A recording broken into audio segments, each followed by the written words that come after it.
You know that feeling when someone tells you a great story and you try to share it, but it just comes out wrong? Well, today we are going to master the skill that fixes all of that, reported speech. It's the key to sharing conversations perfectly, and trust me, by the end of this, you're going to be a total pro. Okay, let's jump right into a real-life situation. Your friend says, "I'll call you tomorrow." Simple enough. But then your mom asks, "Hey, what did your friend say?" How do you pass that message on? This is a little grammar puzzle we solve like a dozen times a day without even thinking about it. You'd probably say something like, "He said he would call me the next day." Boom, right there. You've just used reported speech. It's our brain's natural way of making sure we pass on information accurately. So what is actually happening under the hood when we do that, when we make that little switch? Let's break down the mechanics, because it's actually pretty cool. Okay, the formal definition can look a little technical, but don't worry about that. The main idea is super simple. You're just reporting what you heard. And to do it right, you just need to make a few little tweaks to the original words. All right, let's get to the single most important rule in all of reported speech. I like to call it the backshift time machine for your verbs. This is it, the big one. The concept is called the backshift, and all it means is that when you report what someone said, you take their verb and just nudge it one step back in time. It sounds way more complicated than it is, I promise. Check this out. It's a perfect, simple example. Maria says, "I buy a coffee." That's in the simple present tense. When we report it later, buy just takes one step back into the past and becomes bought. See? It's that easy.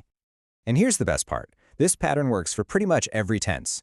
This table is basically your ultimate cheat sheet. Present becomes past, simple past becomes past perfect, will becomes would, and can becomes could. It's this beautiful, logical step backward, every single time. Okay, so we've got statements down. But what happens when someone asks a question? Well, reporting a question has its own special little trick, a kind of flip. Now, this is the key idea you've got to get in your head. When you report a question, you are not asking the question again. You are stating that a question was asked.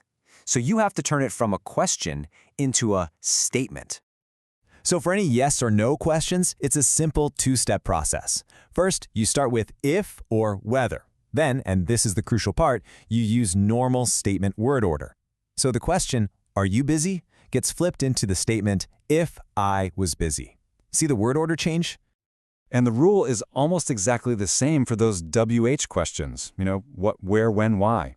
You just keep that question word, but then you immediately switch to statement order.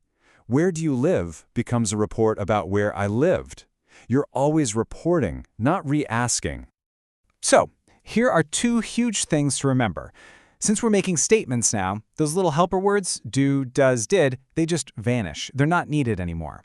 And of course, that means the question mark disappears too.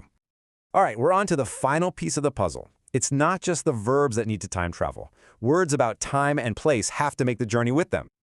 I mean, this just makes sense, right? If your friend said they'd do something tomorrow, but you're telling the story a week later, tomorrow doesn't work anymore. So we make these logical swaps. Tomorrow becomes the next day. Here becomes there, and now becomes then. It's all about updating the context to where you are now. Okay, we've got our three essential tools: the verb backshift, the question flip, and the time and place update. So now let's put it all together and see how it works in the wild. Let's try one together. Tom says, "I bought a new phone yesterday." Okay, take a second, look at it. We've got a verb, bought, and a time word, yesterday. What are the two changes we need to make here? And there it is, the verb bought, which is already in the past, takes one more step back to become had bought. And that time word, yesterday, gets updated to the day before. Now everything is perfectly in sync. One of the absolute best ways to really get a rule down is to look at the most common way people get it wrong. Let's fix a mistake you are going to see all the time. Here it is, the #1 error with reported questions. People forget to flip the word order back to a normal statement. So they'll say, "If was I ready?" which still sounds like a question. But remember, we need statement order, "if I was ready." If you can spot this mistake, you are way ahead of the game. So really, it all boils down to these three golden keys. Number 1, the backshift. Nudge that verb one step into the past. Number 2, the flip. Turn those questions into statements. And number 3, the update. Make sure your time and place words make sense. If you can remember these 3 things, you've got this. So, I'll leave you with a little challenge. Think about the most interesting thing someone told you this week. Got it? Now, how would you report it using these rules? The best way to learn this stuff is to actually go out and use it. You have all the tools you need. Happy reporting!